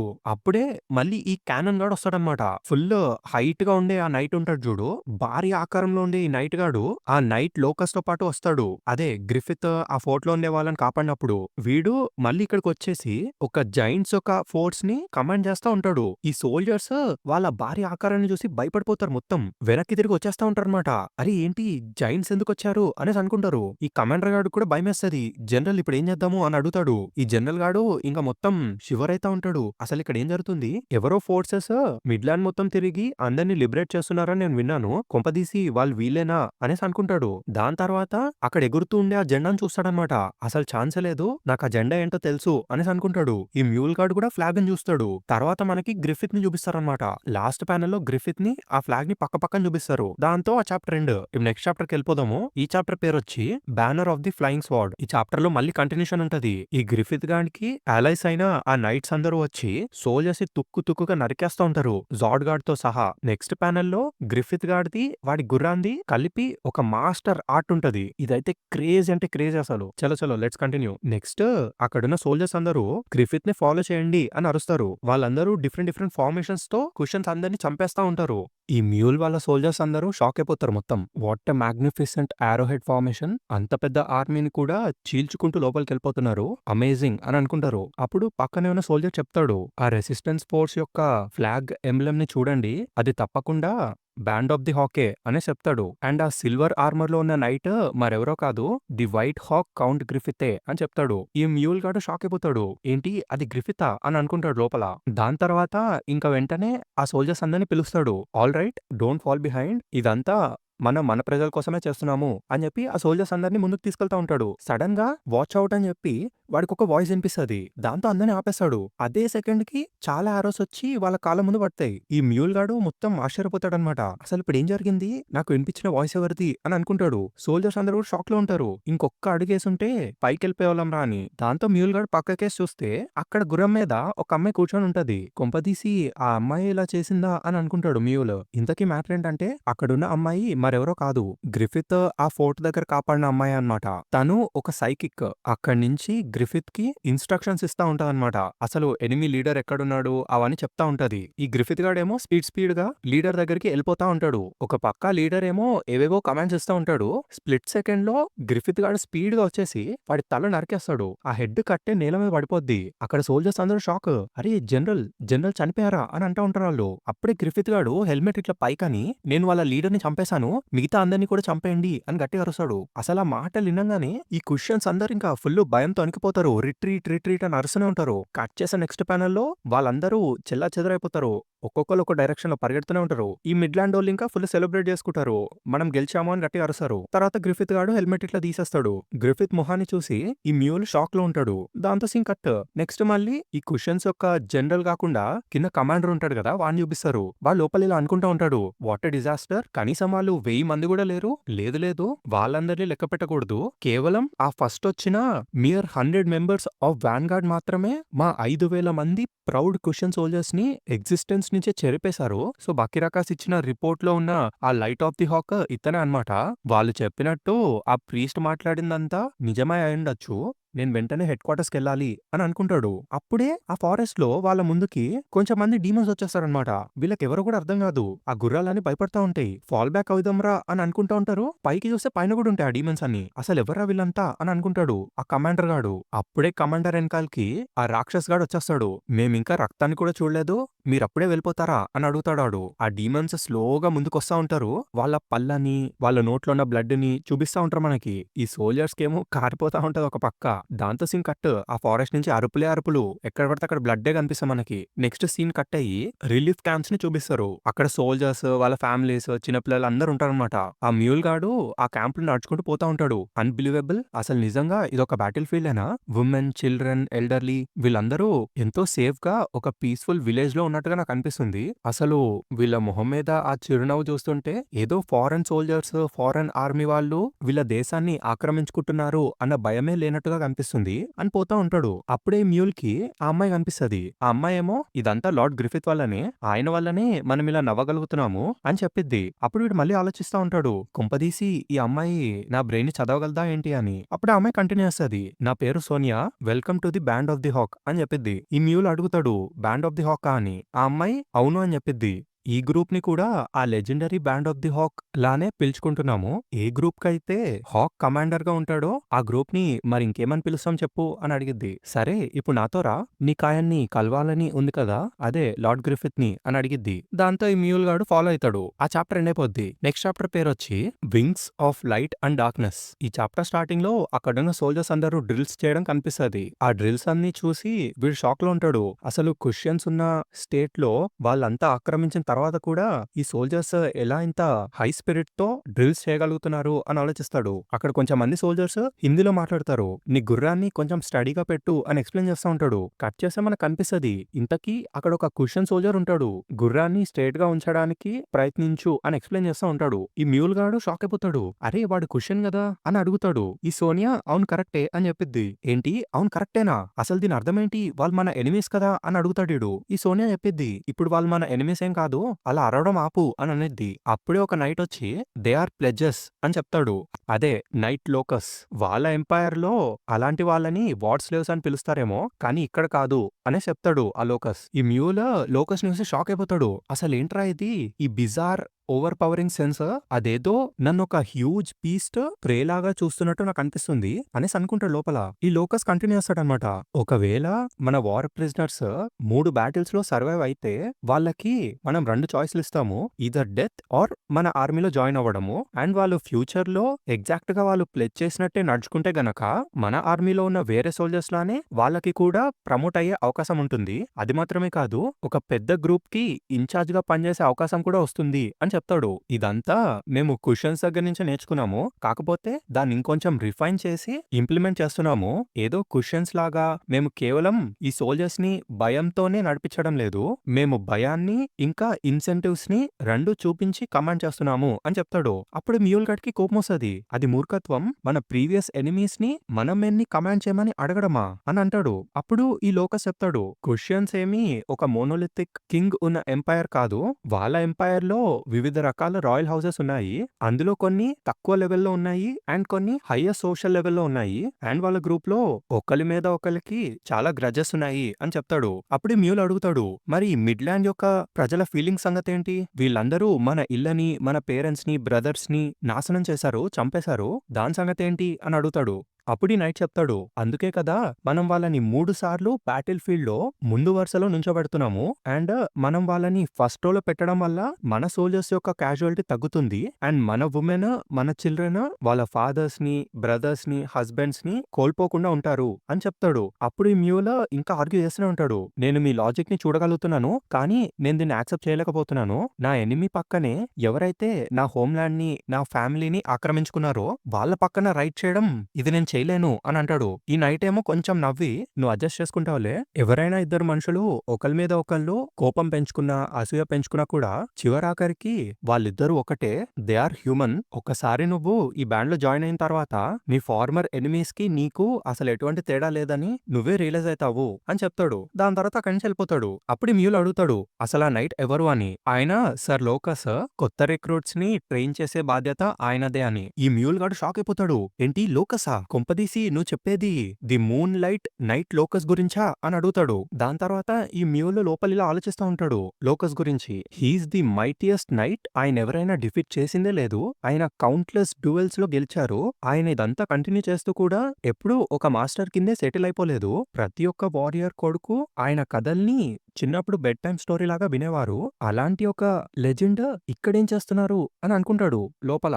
అప్పుడే ఈ సోనియా ఏమో కంటిన్యూ చేస్తారు, ఇంకా ఆయన మాత్రమే కాదు ఇంకా చాలా మంది ఫేమస్ పీపుల్ ఇక్కడ ఉన్నారు అని. ఏంటి ఇంకా చాలా మంది ఉన్నారా అని వీడు అడుగుతాడు. ఈ సోనియా అంటది, నిన్ను సర్ప్రైజ్ చేసే విషయాలు ముందు ముందు ఇంకా చాలా ఉన్నాయి అని. ఇదిగో ఇక్కడి నుంచి వెళ్తే షార్ట్ కట్ అని చూపిస్తుంది ఆ ఫారెస్ట్ లోపల, జాగ్రత్తగా రా అని చెప్పిద్ది. వాడేమో ఏదో చెట్టుకు తగిలి కింద పడిపోబోతాడు.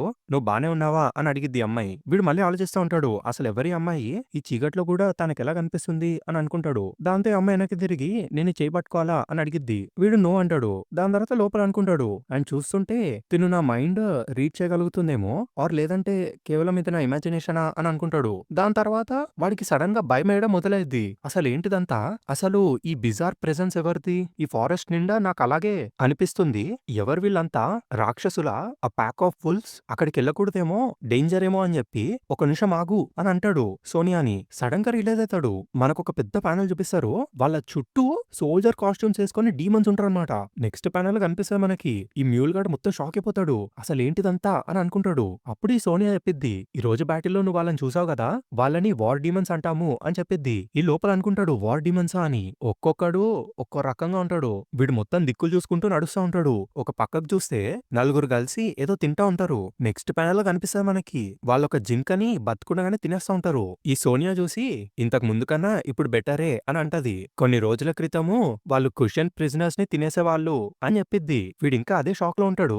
అప్పుడే ఒక డీమన్ ఈ సోనియా కాలు పట్టుకొని పైకి లేపేస్తాడు. హే అమ్మాయి, మళ్ళీ ఇక్కడికి ఒంటరిగా వచ్చావా నువ్వు అని అడుగుతాడు ఆ డీమన్. అప్పుడు తను చెప్పిద్ది, నేనేమి ఒంటరిగా లేను, ఇప్పుడు నన్ను కిందకు వదిలేయ్ అని. అప్పుడు ఆ వార్ డీమన్ అడుగుతాడు, మేమంటే నీకు భయం లేదా, you are an odd one అని అంటాడు. ఆ సోనియా ఏమో నన్ను వెంటనే కింద పెట్టు అని అడిగిద్ది. ఈ మ్యూల్ గాడు మొత్తం భయపడతా ఉంటాడు, స్లోగా షాట్ తీస్తా ఉంటాడు. నువ్వేం చేస్తున్నావు, ఆ అమ్మాయిని వదిలేయ్ అని అంటాడు. అప్పుడే వెనకాల నుంచి ఒక జైంట్ వచ్చి ఈ మ్యూల్ గాడు తలకాయ పట్టేసుకుంటాడు. పట్టుకొని సీదా అలా లేపేస్తాడు. ఈ సోనియాని పట్టుకున్న వార్ డీమన్ గాడేమో ఫుల్ క్రీపీ స్మైల్ ఇస్తూ, నేను హ్యూమన్ మీట్ తిని చాలా రోజులైంది, కానీ నువ్వు చాలా సన్నగా ఉన్నావు అని లిక్ చేస్తా ఉంటాడు. అప్పుడు ఈ సోనియా బెదిరిస్తా అనమాట, నీ సంగతి నేను ఇప్పుడే లార్డ్ గ్రిఫిత్ కి చెప్తాను అని. దెబ్బకి ఆడు భయపడిపోతాడు. ఇంకా డీమన్ చాలు ఇంకా ఆపు అని చెప్పి వెనకాల నుంచి ఒక నైట్ వచ్చి వాడు చేయబట్టేసుకుంటాడు. ఇంతకీ వాడు ఎవడంటే మనకి స్టార్టింగ్ వార్ చూపిస్తారు కదా, జేమ్స్ ని నడిపిస్తా ఉంటాడు, వాడే అన్నమాట గ్రన్బెల్డ్. ఈ డీమన్ వదలకపోయేసరికి గట్టిగా స్క్వీజ్ చేస్తాడు హ్యాండ్ ని. ఆ సోనియా కింద పడిపోకుండా చేత్తో పట్టుకుంటాడు. తర్వాత ఆ ఆరోస్ వేసేవాడు ఉంటాడు కదా, వాడు మ్యూల్ ని కూడా కాపాడతాడు. ఈ ఆరోస్ వేసేటోడు అయితే సెట్ ఉంటాడు, ప్రతి ప్యానెల్ లో స్టైలిష్ గానే కనిపిస్తాడు. తర్వాత ఈ గ్రన్బెల్ చెప్తాడు, వాళ్ళందరూ మన మాస్టర్ యొక్క గెస్ట్స్, వాళ్ళకేమైనా జరిగితే మీరు నాతో డీల్ చేయాల్సి వస్తుంది అని బెదిరిస్తాడు. ఈ వార్ డీమన్ గాడేమో లేదు లేదు, నేను ఆడుకుంటున్నానంతే, అది కేవలం ఒక జోక్ అనేసి నవ్వుతాడు. ఈ గ్రన్బెల్డ్ గాడు నాకు జోక్స్ నచ్చవు అని చెప్తాడు. ఈ మ్యూల్ గాడేమో మళ్ళీ ఆలోచిస్తాడు, గ్రన్బెల్డా, ఆ పేరు నాకు తెలిసే, the giant hero from A northern country. కేవలం ఆయన పర్సనల్ 3000 సోల్జర్స్ తో చడర్ ఎంపైర్ నుంచి ఆయన కంట్రీని కాపాడుకున్నారు. ఆయన fears red hair and reputation for moving down enemies earn him the Nick name great flame dragon. నాకు కన్ఫర్మ్ గా తెలుసు ఆయన ఒక బ్యాటిల్ లో చనిపోయారని అని అనుకుంటాడు లోపల. ఈ సోనియా చెప్పిద్ది, థ్యాంక్స్ సర్ గ్రన్బెల్డ్ అని. వాడేమో ఏం పర్లేదు అని అంటాడు. తర్వాత ఇలా అడుగుతాడు, మీరు మరీ డిఫెన్స్లెస్ గా ఉన్నారు మిస్ సోనియా, ఆల్దో మీరు హాక్ యొక్క మీడియం అయి ఉండొచ్చు, కానీ ఇలాంటి ఒక ప్లేస్ లో ఎటువంటి గార్డియన్ లేకుండా నడుచుకుంటూ వెళ్ళడం అనేది అని అడుగుతాడు. అప్పుడు ఈ సోనియా నవ్వుకుంటే చెప్పిద్ది, ఈ వార్ డీమన్స్ ముందు ఒక గార్డియన్ ఏం పనికొస్తాడు చెప్పండి అని. ఈ మ్యూల్ గాడు ఆలోచిస్తూ ఉంటాడు, హాక్ యొక్క మీడియమా అని. దాని తర్వాత ఈ గ్రన్బెల్డ్ గాడు అంటాడు, మీరు నెక్స్ట్ టైం ఇక్కడికి వచ్చినప్పుడు దయచేసి నాకు ఇన్ఫార్మ్ చేయండి అని. అదిగో అక్కడే మీకోసం హాక్ ఎదురు చూస్తున్నారు అని చెప్తాడు. తర్వాత ఇందాక సోనియాని పట్టుకున్న ఆ వార్ డీమన్ తో ఇదొక డీల్ చేసుకుంటా ఉంటది. నెక్స్ట్ టైమ్ నేను మీకోసం ఒక శవాన్ని తీసుకొస్తాను, ఇది మన సీక్రెట్ అని చెప్పిద్ది. ఆ డీమన్ గాడేమో నిజంగానా, అయితే నాకు ఒక ఉమెన్ బాడీ కావాలి అనేసి అడుగుతాడు. ఒక పక్క గ్రన్బెల్ గాడికి ఇంకా కోపం వస్తుంది, మిస్ సోనియా అని పిలుస్తాడు. దాంతో ఇంకా అసలు వెనక్కి చూడకుండా నడుచుకుని వెళ్ళిపోతారు వాళ్ళు. ఈ మ్యూల్ అడుగుతాడు, అసలు మనం ఎక్కడున్నాము అని. ఈ సోనియా ఏమో నాకే ఎగ్జాక్ట్ గా తెలియదు అని చెప్పిద్ది. దాని తర్వాత మ్యూల్ అడుగుతాడు, అసలు వాళ్ళు మనుషులేనా అని. ఈ సోనియా ఏమో నువ్వే ఫ్యూచర్ లో అర్థం చేసుకుంటావులే అని చెప్పిద్ది. తర్వాత ఈ మ్యూల్ గాడు ఆలోచిస్తాడు లోపల, వాళ్ళతో కంపేర్ చేసి చూస్తే డెఫినెట్ గా క్వశ్చన్స్ కి మాకు ఎటువంటి తేడా లేదు అని అనిపిస్తుంది. అట్లీస్ట్ మా మధ్య కేవలం హేట్రెడ్ మాత్రమే ఉంది, కానీ ఆ సోల్జర్స్ వాళ్ళకి మాకు ఫండమెంటలీ ఎంతో డిఫరెన్స్ ఉందని అనిపిస్తుంది. అదేదో ఒక షీప్ ప్యాక్ ఆఫ్ ఉల్స్ మధ్యలోకి నడుచుకుంటూ పోయినట్టుగా నాకు అనిపించింది. ఆ యూనిలాటరల్ ఫియర్ అసలేంటో తెలియని ఒక భయం అనేసి అనుకుంటాడు. ఆ mysterious inhuman band of soldiers, ప్రపంచ ప్రఖ్యాతి పొందిన soldiers, the band of the hawk, అసలేంటి ప్లేస్ అని అనుకుంటాడు. అప్పుడే సోనియా ముందుకి జార్డ్ గాడ్ వస్తాడు. ఈ సోనియా చెప్పిద్ది, లార్డ్ గ్రిఫిత్ కోసం నేను ఒక గెస్ట్ ని తీసుకొచ్చాను అని. జార్డ్ గాడ్ వదులుతాడు దారి. ఈ మ్యూల్ కొంచెం ముందుకెళ్ళి చూస్తే వాడికి కనిపించే దృశ్యానికి ఒక స్టాచ్యూ లాగా ఉండిపోతాడు. నెక్స్ట్ ప్యానెల్ లో మనకు కనిపిస్తుంది, గ్రిఫిత్ గాడు ఉంటాడు అక్కడ ఒక చెట్టు మీద, వాడి చుట్టూ ఏవో చిన్న చిన్న లైట్స్ తిరుగుతా ఉంటాయి. దాంతో ఆ చాప్టర్ ఎండ్ అయిపోద్ది. నెక్స్ట్ చాప్టర్ కి వెళ్ళిపోదాం. దీని పేరు వచ్చి the knight of falling stars. ఈ చాప్టర్ లో అదే కంటిన్యూషన్ ఉంటది. అవన్నీ ఏంటి అని అనుకుంటాడు వీడు. అప్పుడు సోనియా చెప్పిద్ది, వాళ్ళందరూ ఈ రోజు బ్యాటిల్ లో చనిపోయిన వాళ్ళు అని. బ్యాటిల్ తర్వాత వాళ్ళందరూ లార్డ్ గ్రిఫిత్ చుట్టూ గ్యాదర్ అవుతారు అని చెప్పిద్ది. నెక్స్ట్ ప్యానెల్ లో గ్రిఫిత్ ని చూపిస్తారు.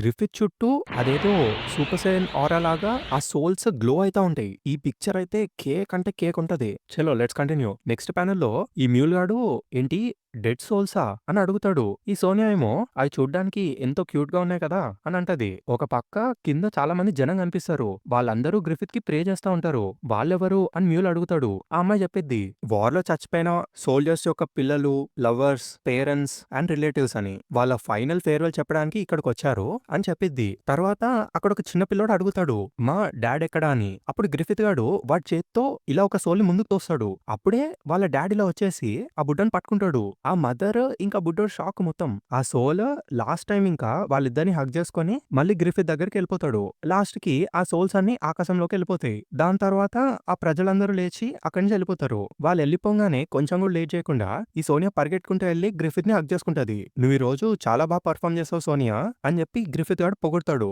ఈ సోనియా ఏమో "అటువంటిదేమీ లేదు" అని చెప్పి నవ్విద్ది. "మీరుంటే నా పవర్ ఇంకా బలంగా మారుతుందని నాకనిపిస్తుంది. ఇదంతా మీ వల్లే జరుగుతుంది" అనేసి చెప్పిద్ది గ్రిఫిత్‌తో. అప్పుడు ఈ మ్యూలొచ్చి "ఆ క్లస్టర్ ఆఫ్ లైట్స్ అసలేంటిదంతా? వాళ్ళెక్కడికెళ్ళిపోయారు" అని అడుగుతాడు. అప్పుడు గ్రిఫిత్ గాడు చెప్తాడు, "వాళ్ళందరూ ఎళ్లి ఎక్కడైతే యునైట్ అవుతారో అక్కడికే వెళ్ళిపోయారు" అని. "ఏంటి? ఒకటవుతారా? అదెక్కడుంది? హెవెన్‌లో ఉందా? లేదంటే" అని అడుగుతాడు. అప్పుడు గ్రిఫిత్ గాడు "ఏదో ఒక రోజు నీకు కూడా తెలుస్తుంది. ఆ రోజు అందరికీ వస్తుంది" అని చెప్తాడు. దాని తర్వాత నుంచొని "మిమ్మల్ని కలవడం ఇదే ఫస్ట్ టైమ్ లార్డ్ మ్యూల్. నేను గ్రిఫిత్‌ని, the leader of this band of hawk" అని చెప్తాడు. ఇంట్రొడ్యూస్ చేసుకుంటాడు. ఈ మ్యూల్ గాడు షాక్ అయిపోతాడు. "గ్రిఫితా? అయితే నిజంగానే ఇతనే ది వైట్ హాక్" అని అనుకుంటాడు. దాని తర్వాత వెంటనే నీలోంచేసి "నన్ను క్షమించండి. I am Mule Wulflame, youngest son of the lord of Lumias, Velgar Wulflame" అని చెప్పి చెప్పుకుంటాడు. "నా మాటలు నా గ్రాటిట్యూడ్‌ని ఎక్స్‌ప్రెస్ చేయలేవు. ఈ రోజు మీరు మా ప్రజల్ని కాపాడారు. ఐ యామ్ వెరీ గ్రేట్‌ఫుల్" అన్నట్టుగా చెప్తాడు. అప్పుడు ఈ గ్రిఫిత్ గాడు "లేదు లేదు, నిజానికి నేనే థాంక్స్ చెప్పాలి. మీరు మాకిచ్చిన ప్రొవిజన్స్ వల్ల మేమింకా సెవెరల్ మంత్స్ ఆపకుండా ఫైట్ చేయొచ్చు" అనేసి చెప్తాడు. అప్పుడు మ్యూల్ గాడు లోపల ఆలోచిస్తూ ఉంటాడు. అసలు ఆ వాయిస్ ఏంటి? స్వీట్‌గా ఉంది. చాలా లైవ్లీగా ఉంది. అసలు ఈ ఫీలింగ్ ఏంటి? నిజానికి ఆయన ఒక వార్ హీరో కాబట్టి ఆయనేదో ఒక మస్కులర్‌గా, ఒక గుడ్ లుకింగ్ మ్యాన్‌గా ఉంటారని అనుకున్నాను. కానీ ఆయన చూస్తుంటే ఒక మగాడిలానే లేడు. కనీసం ఒక మనిషిలా కూడా లేడు అని ఒక పక్క లోపల ఆలోచిస్తూ "మేం చేసింది ఏదీ లేదు సార్" అనేసి చెప్తా ఉంటాడు. మొత్తం నీలోంచి చేస్తా ఉంటాడు. తర్వాత లోపల ఆలోచిస్తా ఉంటాడు. కానీ ఇదంతా పక్కకు పెడితే ఈ ఫీలింగ్ ఏంటి? జస్ట్ ఆయన చూడగానే నా హార్ట్‌లో ఈ ఎమోషన్స్ ఏంటి అని ఆలోచిస్తా ఉంటాడు. దాని తర్వాత వాడికి తెలియకుండా వాడి కళ్ళలో నుంచి నీళ్లొస్తూనే ఉంటాయి. తర్వాత వెంటనే వాడి షీట్‌లోంచి సార్డ్ తీసి "దయచేసి ఈ సార్డ్‌ని యాక్సెప్ట్ చేయండి ప్లీజ్" అని అడుగుతాడు. దాని తర్వాత మళ్ళీ లోపల ఆలోచిస్తా ఉంటాడు. అసలు నేను ఇదంతా ఎందుకు చేస్తున్నాను? కనీసం మేమిద్దరం 2, 3 మాటలు కూడా ఎక్స్‌చేంజ్ చేసుకోలేదు. అలాంటిది ఇలాంటి ఒక వ్యక్తి ముందు నేను ఇదంతా ఎందుకు చేస్తున్నాను అని ఆలోచిస్తా ఉంటాడు. ఈ గ్యాప్‌లో సోనియా గ్రిఫిత్‌ని ముందుకు లాగిద్ది లార్డ్ గ్రిఫిత్ అని. దాంతో గ్రిఫిత్ గాడు ఆ సార్డ్‌ని తీసుకుంటా ఉంటాడు. ఈ మ్యూల్ గాడు ఇంకా ఆలోచిస్తూనే ఉంటాడు. హౌవెవర్ నా హార్ట్ లోపల ఒక వాయిస్ నాకు వినిపిస్తుంది. An inescapable emboldened voice saying this is destiny అని అనుకుంటాడు. అప్పుడే గ్రిఫిత్ గాడు వీడికి ఆ నైట్ సెరమనీని పర్ఫార్మ్ చేస్తాడు. దాంతో సీన్ కట్. వాళ్ళున్న ఆ గుట్ట వెనకాల కొంచెం మంది కుషన్స్ వచ్చేసి పాయిజన్ డార్ట్ ఆరోని షూట్ చేద్దామని రెడీగా ఉంటారు. అప్పుడే కుషన్స్ వెనకాల ఆ రాక్షస్ గాడు వచ్చేస్తాడు. "సైలెంట్ గా ఉండండి" అని అంటాడు. "ఆ మూమెంట్ ని మీరు స్పాయిల్ చేయకూడదు" అని చెప్తాడు. దాంతో ఆ బుషెస్ మొత్తం కదులుతున్న సౌండ్ వినిపిస్తది. ఈ జాడ్ గాడు పైకి చూస్తాడు కానీ రెస్పాండ్ అవ్వడు. దాని తర్వాత ఈ మ్యూల్ గాడి థాట్స్ కంటిన్యూ అవుతా ఉంటాయి. నాకు ఇన్స్టింక్చువల్ గా తెలిసిపోయింది. నేను ఇంతకు ముందు చూసింది ఏదో సాధారణమైన వార్ ఏమీ కాదు. Perhaps it belonged to the domain of legend అనేసి అనుకుంటాడు. దాంతో సీన్ కట్. నెక్స్ట్ మనకి గట్స్ వాళ్ళని చూపిస్తారు. ఈ పక్కగాడు "అదిగో ఇసుడ్రో చూడు వాళ్ళు బయటకొస్తున్నారు" అని అరుస్తాడు. ఈ సర్పికోగాడేమో "లేడీ ఫర్నీస్ ఎట్టి పరిస్థితిలో ఆ ఫైర్ ఆరిపోకుండా చూడండి" అని చెప్తాడు. ఈ ఫర్నీస్ ఏమో ఆ ఫ్లేమ్ ని జాగ్రత్తగా చూసుకుంటూ ఉంటది. ఒక పక్క కాస్క అటు ఇటు వెళ్ళిపోతా ఉంటే తనని కూడా జాగ్రత్తగా చూసుకుంటది. అప్పుడే గట్స్ గాడు గట్టిగా అరుస్తాడు "హియర్ దే కమ్ అవుట్" అని చెప్పి. ఆ బురదలో నుంచి స్లోగా డీమన్స్ వస్తాయన్నమాట. ఈ ఇసిడ్రో, సర్పికో ఇంకా గట్స్ రెడీగా ఉంటారు ఫైట్ చేయడానికి. వెనకాల ఫర్నీస్ ఏమో కాస్కని జాగ్రత్తగా చూసుకుంటూ ఉంటది. దాంతో చాప్టర్ ఎండ్ అయిపోద్ది. ఇప్పుడు లాస్ట్ చాప్టర్కి వెళ్ళిపోదాం. ఈ చాప్టర్ పేరు వచ్చి లైక్ ఏ బేబీ. ఈ చాప్టర్ లో ఇసిడ్రో గాడు ట్రైన్ అవ్వడం కనిపిస్తాం మనకి. వాడు ఫుల్ కష్టపడతా ఉంటాడు. పక్ ఇంకా సర్పికో ఒక వియర్డ్ ఎక్స్ప్రెషన్ ఇస్తారనమాట. ఇంతకి నెక్స్ట్ ప్యానల్ లో కనిపిస్తది. వాడు ట్రైన్ అవ్వడం కాదు, గట్స్ వాడిని ట్రైన్ చేస్తా ఉంటాడనమాట. గట్స్ గాడు ఈజీగా ఇసిడ్రో గాడు గుండె మీద పీక్తాడు ఒకటి. ఈ సర్పికో గాడు పక్కకి ఒక సూప్ ఇస్తాడు. చాలా బాగుంది" అని అంటాడు పక్. సర్పికో ఇంకా పక్ ఆ సూప్ గురించి మాట్లాడుకుంటా ఉంటే ఒక పక్క గట్స్ ఎక్స్ప్లెయిన్ చేస్తా ఉంటాడు. "నీ హైట్ ప్రకారం నువ్వు ఫైట్ చేయాలి" అన్నట్టు చెప్తా ఉంటాడు. "నీకు నేర్పించేంత టైం నా దగ్గర లేదు. నేను కేవలం బేసిక్స్ నేర్పిస్తాను అంతే. అండ్ కొంచెం స్పారింగ్ పార్ట్నర్ గా కూడా ఉంటాను. మిగతాదంతా నువ్వే చూసుకోవాలి. If you want to get good at killing first use your head. ఆలోచించడం మొదలెట్టు. బ్యాటిల్ ఫీల్డ్ లో ఉన్నప్పుడు ఆలోచించడం ఆపేస్తే వెంటనే చచ్చిపోతావు" అని ఎక్స్ప్లెయిన్ చేస్తూ ఉంటాడు గట్స్. వాళ్ళిద్దరి మధ్య అలా కన్వర్సేషన్ కంటిన్యూ అవుతా ఉంటది. సర్పికో ఇంకా పక్ ఏమో ఆ సూప్ గురించి మాట్లాడుకుంటూ ఉంటారు. దాని తర్వాత పక్కగాడు ఇసిడ్రోని పిలుస్తాడు. Head rupee food almost ready అయిపోయింది. ఫర్నీని కాస్కాని పిలువు అని. కట్ చేస్తే వాళ్ళిద్దరిని చూపిస్తారు మనకి. కాస్కా ఏమో ఆకులతో ఆడుకుంటూ ఉంటది. ఫర్నీస్ ఏమో ఫైర్ వుడ్ కలెక్ట్ చేస్తూ ఉంటది. ఈ ఫర్నీస్ కాస్కాని చూసి ఏదో గుర్తు తెచ్చుకుంటాడు అనమాట. ఇంతకీ ఏంట్రా అంటే ఈ ఫర్నీస్ కొన్ని మష్రూమ్స్ తీసుకొస్తది కుక్ చేయడానికి. సర్పికో కూడా అది చూసి లేడీ ఫర్నీస్ యాక్చువల్లీ ఇవి పాయిజనస్ మష్రూమ్స్, వీటిని మనం తినలేము అని చెప్తాడు. అచ్చా అవునా అని ఫర్నీస్ రియలైజ్ అవుతుంది. ఒక పక్క ఈ పక్కగాడు ఇంకా ఇసిడ్రో కింద పడిపోయి ఉంటారు. ప్రాబబ్లీ వాళ్ళు ముందే తినేసారేమో. కట్ చేసే నెక్స్ట్ సీన్ లో ఫర్నీస్ బట్టలు ఉతుకుతా ఉంటది. నెక్స్ట్ ప్యానెల్ లో ఆ బట్టలన్నీ చిరిగిపోయి ఉంటాయి అనమాట. ఈ ఇసిడ్రో గాడు ఏడుస్తాడు, అరే ఇది నాకున్న ఏకైక బెస్ట్ షర్ట్ అని. సో బేసిక్ గా ఏంటంటే తనకి ఏ పని చేత కాదు. నెక్స్ట్ ప్యానెల్ లో మళ్ళీ మనకి అదే రోజు రాత్రి చూపిస్తారు. స్టార్టింగ్ లో చూపిస్తారు కదా అదనమాట. వాళ్ళందరూ ఆ మాన్స్టర్స్ ఫైట్ చేస్తా ఉంటే ఈ ఫర్నీస్ ఏమో ఆ ఫైర్ స్టిక్ ని ఊపుతా ఉంటది. ఈ ఇసిడ్రో గాడికి అంటుకుంటది ఆ ఫైర్. దాంతో గట్స్ గాడు గట్టిగా అరుస్తాడు, అసలు నువ్వు ఏం చేస్తున్నావు, ఫైర్ ని కాస్కాని జాగ్రత్తగా చూసుకో, దాని మీదే కాన్సన్ట్రేట్ చేయి అని చెప్తాడు. అదంతా గుర్తు తెచ్చుకుంటా ఉంటావు అనమాట ఫర్నీస్. అసలు నేను ఎందుకు పనికిరాను అండ్ ఇట్స్ లాఫబుల్. ప్రతిరోజు రాత్రి అవ్వగానే ఆ డీమన్స్ తో ఫైట్ చేస్తుంటే నాకు అర్థమవుతుంది నేను ఆల్రెడీ ప్రిపేర్ అయిపోయాను అని అనుకున్నాను, కానీ నిజానికి నేను ఎందుకు పనికిరాను, నేను ఏ పని సరిగా చేయలేను. ఆల్ ఆఫ్ ఎ సడన్ నేను ఒక మెయిడ్ సర్వెంట్ అని చెప్పి నన్ను నేను నమ్మించుకోలేను. నేను కేవలం ఈ ఫైర్ వుడ్ ని గ్యాదర్ చేయడానికి అండ్ బేబీ సిట్ చేయడానికి పనికొస్తాను. ఆ ఫోర్ట్ దగ్గర ఉన్నప్పుడు నేను బ్లాక్ సాట్స్మెన్ తో ఉన్నంత వరకు ఏదో రకంగా సర్వైవ్ అవుతానని, నాలో పెద్ద మార్పును చూస్తానని అనుకున్నాను అని చెప్పిద్ది. తర్వాత కాస్కా వైపు చూసిద్ది. నేను నీకెంతో బాధనిచ్చాను, చాలా క్రూయల్ థింగ్స్ చేశాను, నన్ను క్షమించు అని అడిగిద్ది. దాని తర్వాత కాస్కా దగ్గరికి వెళ్ళిద్ది. కాస్కా ఒక పిరమిడ్ లాంటిది కడతా ఉంటా అనమాట. దాట్ లుక్స్ లైక్ ఫన్, నేను కూడా చేయొచ్చా అని అడిగిద్ది. అలా వాళ్ళిద్దరూ ఆ పిరమిడ్ చేస్తా ఉంటారు. దీని లోపల మళ్ళీ ఆలోచిస్తా ఉంటది, నేను చాలా చిన్నగా ఆలోచించేదాన్ని అని అనుకుంటది. అప్పుడే సడన్ గా వెనకాల రాళ్లలో నుంచి ఒక ర్యాబిట్ వచ్చిద్ది. ఆ ర్యాబిట్ ని చూసి ఓకే కాస్కా ఇక్కడే ఒక నిమిషం ఆగు అని చెప్పి ఆ రాళ్ల మధ్యలో చేపెట్టిద్ది. కానీ ఏంట్రా అంటే ఆ ర్యాబిట్ వెనకాల నుంచి వెళ్ళిపోద్ది అనమాట. తను ఎంత ట్రై చేసినా రాకపోయేసరికి సర్లే ఇంకా సన్సెట్ అవుతుంది, వెనకెళ్ళిపోవడం బెటర్ అనేసి లేచి నుంచుంటది. ఓకే వెళ్ళిపోదాం పద కాస్కా అనేసి పిలుస్తది. కానీ ఇంతకీ అక్కడ కాస్కా ఉండదన్నమాట. దాంతో తిని కొంచెం భయపడి స్పీడ్ గా నడుచుకుంటూ కాస్కా కాస్కా అని నడుచుకుంటూ వెళ్తది. కానీ అసలు కాస్కా కనిపించదు. ఓర్ దేవుడా, సన్సెట్ ముందే తనని నేను కనిపెట్టాలి, తను నా రెస్పాన్సిబిలిటీ కదా అని భయపడిద్ది. దాని తర్వాత కంటిన్యూస్ గా వెళ్తూనే ఉంటది. స్లోగా సన్సెట్ అయిపోతా ఉంటది. తినేమో గట్టి గట్టిగా అరుస్తది కాస్కా అని చెప్పి. అరే ఇప్పుడు వెనక్కి ఎలా వెళ్ళాలో కూడా నాకు తెలియదు అని భయపడిద్ది. ఒక పక్క పైన వేస్తే కాకులుంటాయి, అటు ఇటు నక్కల చప్పులు వినిపిస్తాయి. స్లోగా చీకటి అయిపోవడం స్టార్ట్ అయ్యిద్ది. ఈ చీకటి ఏంటి, నేనేదో ఒక డీప్ అబిస్ లోపలికి పడిపోయినట్టుగా నాకు అనిపిస్తుంది, నేను ఇంకా కదలలేను, కాస్కా సర్పికో దయచేసి ఎవరైనా అని ఏడవడం స్టార్ట్ చేస్తది. అక్కడే కింద పడిపోయింది అనమాట. Just cover and be small అని అనుకుంటది. తను చిన్నప్పుడు ఆ రూమ్ లో ఉండడం గుర్తు తెచ్చుకుంటది. దాంతో ఇంకా తను అక్కడే అలాగే ఉండిపోతుంది. నెక్స్ట్ డే మార్నింగ్ అయిపోద్ది. పక్కొచ్చేస్తాడు అక్కడికి. పక్కగాడు గ్లో అయితే ఉంటాడు కదా, ఇదిగో నాకు తను కనిపించింది ఇక్కడే ఉంది అని చెప్తాడు పక్క. ఈ సర్పికోగాడు వచ్చి లేడీ ఫర్నీస్ మీరు సేఫ్ గానే ఉన్నారా అని అడుగుతాడు. మీ నుంచోకలరు కదా అనేసి లేపుతాడు. అప్పుడే ఇసిట్రోగాడు తిడతాడనమాట, geez talk about carelessness, last night నీ వల్లనే సర్పికో వెతుక్కుంటూ ఫారెస్ట్ లోకి వెళ్ళిపోయాడు, థ్యాంక్స్ టు దాట్ నేను గట్స్ ఇద్దరమే కాస్కాని ప్రొటెక్ట్ చేయాల్సి వచ్చింది అనేసి చెప్తాడు. అప్పుడు ఫర్నీస్ భయంతో అవును కాస్కా ఎక్కడుంది అని అడిగిద్ది. అప్పుడు కాస్కా వస్తది వెనక నుంచి.